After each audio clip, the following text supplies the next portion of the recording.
I am the Director of Transportation and Fleet Management for Mesa Public Schools in Mesa, Arizona.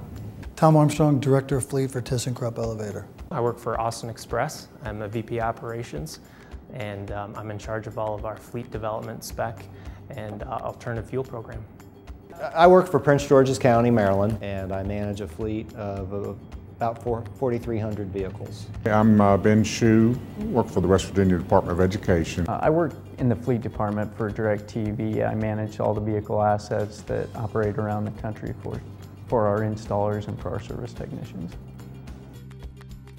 Fuel is our second largest expense, so we said, how are we going to manage our fuel better?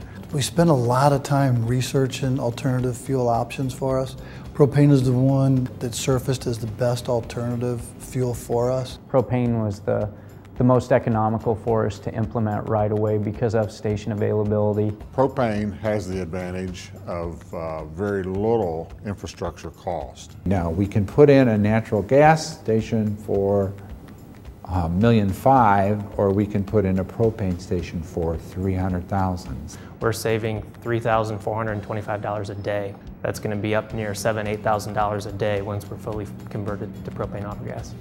And according to the investigations that we did and the research that we did, we're looking at a 25 to 30% reduction in fuel cost.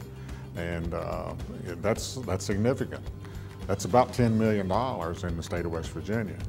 At the time, we looked at CNG. The CNG tanks were larger than propane tanks. They were going to sacrifice cargo space for us. And then the fueling stations were extremely expensive to set up, and there were public fueling stations in a lot of our locations. We look at propane autogas as a very good source of doing that. It's domestic. Right now it's a lot cheaper than the gas or diesel.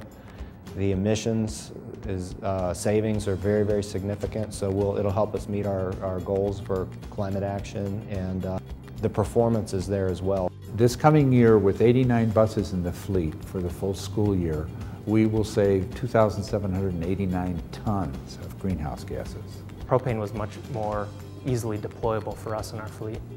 You know, the fact is that propane autogas is an excellent fuel.